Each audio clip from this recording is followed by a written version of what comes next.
என்ன போனியே மீட்டிங் எப்படி போச்சு? நல்லா போச்சா? என்னாச்சு அவ்வளோ ஆர்வமா போன? அவ என்ன சொன்னா? சார் என்ன கேட்டீங்க? சாப்பாடு வாங்கிட்டு ஐ லவ் யூ சொன்னாளா? என்னாச்சு சொல்லுங்க சார். இல்ல சாப்பாடுலாம் வாங்கிட்டு போய் கொடுத்தானா, வாங்கிட்டு இந்த டிப்ஸ்னு கையில காசு கொடுத்துட்டா.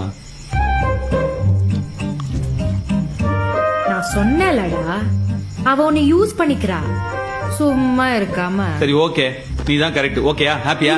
இல்ல எதுக்கு என் ஃப்ரெண்ட் கஷ்டப்படணும்னு சொன்னேன். நான் உன்னை ப்ரொடெக்ட் பண்ண பார்த்தேன்டா. சரி பரவாயில்ல விடு. சரி டிப்ஸ் என்ன பண்ண? வாங்கினியா இல்லையா? பாதி தூரம் வந்தவன தான் தோணுச்சு இவ்வளவு தூரம் பண்ணதுக்கு அந்த டிப்ஸையாவது வாங்கிட்டு வந்திருக்கலாமேனு. மானம் ரோஷம்னு அதையும் வேணான்னு விட்டு வந்துட்டேன்.